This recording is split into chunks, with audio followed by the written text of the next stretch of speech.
Hi YouTube, welcome to the Emporium Outdoors. My name is Michael and today we have Esme in the shop and we're going to go over some updates to the Jeep.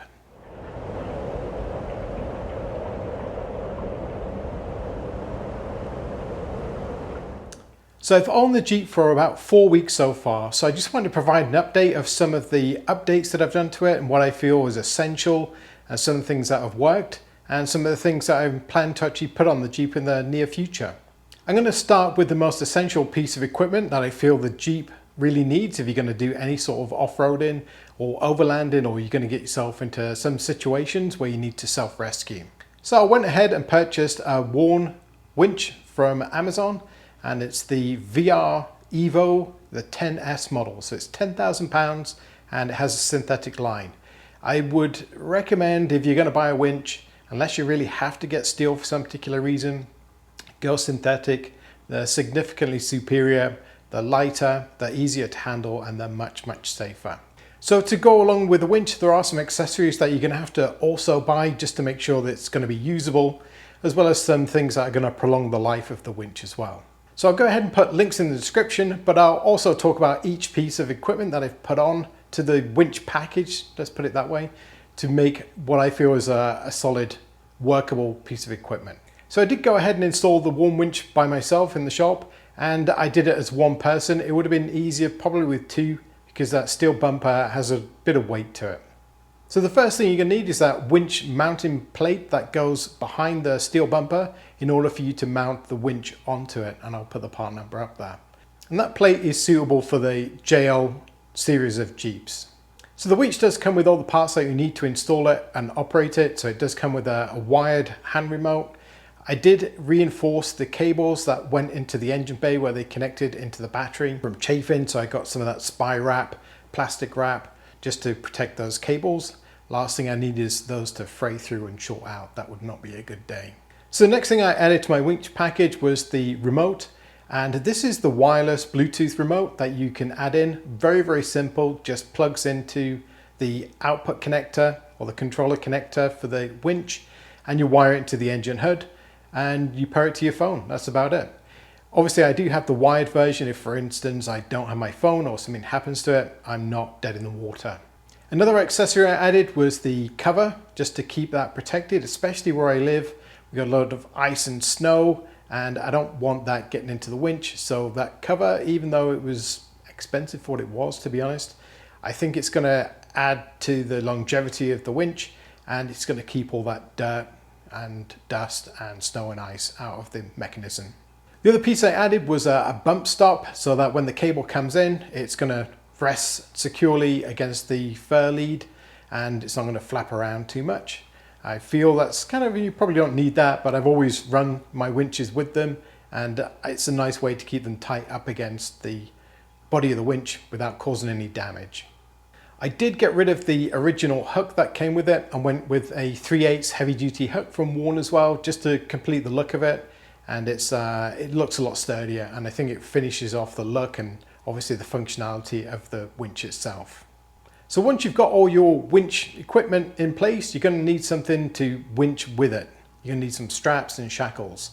So I went to my local Princess Auto where they have a great selection of shackles, straps, you name it.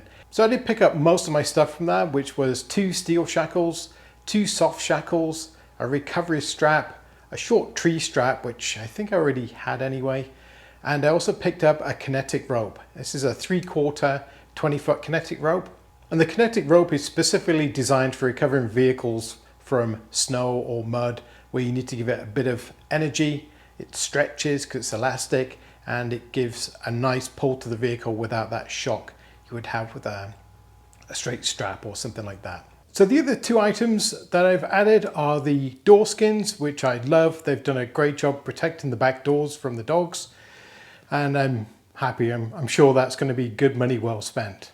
The other smaller item is I put a gear loft in the back seat, which is just a mesh. I put all my soft items like jackets and my tripod actually. Goes up there when I'm traveling.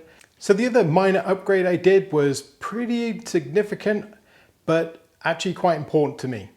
So I did notice the first time I took the Jeep out and got it somewhat dirty, is there was lots of little stones stuck between the fenders and the body of the Jeep itself. And you could see easily how they would just abrade their way through and make a real mess in there. I did see another YouTube video where someone had taken some rubber small hosing and actually put it between the fender and the body. And I've done that with all 4 fenders, and I'll be pleased to report that it does work and it's a cheap solution to an obvious problem. So I'm very happy with that solution too. So there are some things that aren't fitted to the Jeep that are actually on their way here, which I should get hopefully in the next week or so, and one that's going to take a little longer. So the first thing that I've ordered that hasn't arrived is an Arb compressor, and it's the single compressor type, the onboard high output. I believe it's called the CKMA12. Yes, I had to look at my list. And that's going to be fitted under the hood. I'm going to probably design a bracket where I can fit it. I don't think it'll be too much of a problem, but I didn't want to locate it somewhere at the back of the vehicle under the seat. I just want to have it somewhere where it's conveniently located, where I can just get it easily plumbed in. It's an essential piece of equipment if you're going to take your vehicle off-roading, is to air down your tires, and you do need a compressor. Although I've been using my DeWalt compressor, which works, it's very, very slow. And once I used someone else's compressor, I realized how slow it was. So I bit the bullet and bought the Arb for the reliability and the performance, basically. So along with the compressor, I ordered the Arb inflation hose that'll allow me to walk around and do all the tires and actually inflate them. And that'll plug straight into the compressor. So the other piece of equipment that I've ordered that's going to take about 6 or 7 months for me to actually go and collect it is the UrsaMinor J30 roof top tent. So it's slightly different from the regular rooftop tents. So it actually replaces the whole Jeep hardtop. So this whole thing comes off and the new one drops in place. So the reason I chose the UrsaMinor over perhaps a traditional rooftop tent or something similar was I didn't want something external to the Jeep. I still use the Jeep for going into town. It's not just for camping trips, for instance. So it'd be nice for it to look relatively stock if I'm going to the shops or whatever.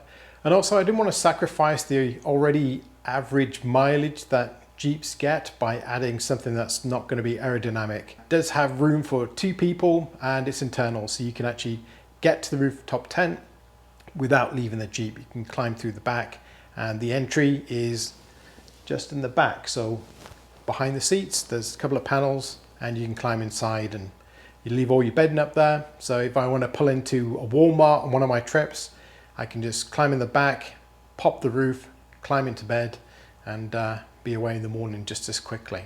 So the UrsaMinor is quite an investment. For me, it was about 13,000 Canadian dollars.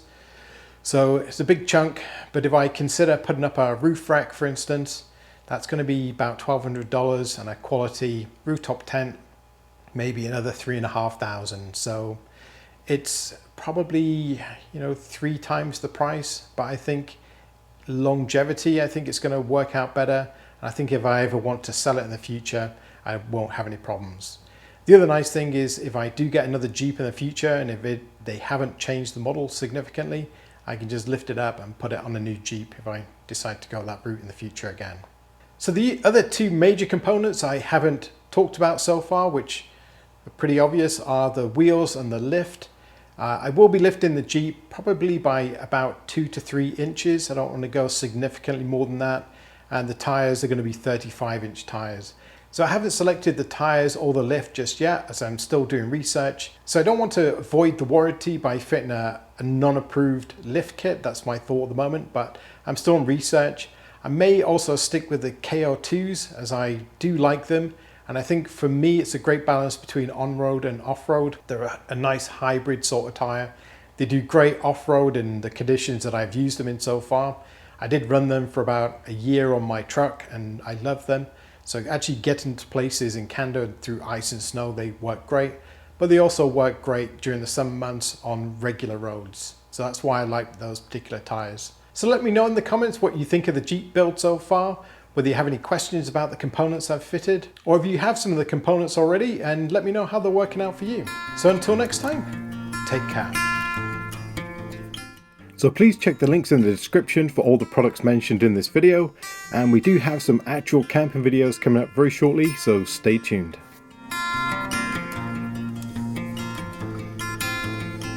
And as always, thank you very much for watching. If you like my videos, leave me a comment, maybe a thumbs up, and don't forget to subscribe.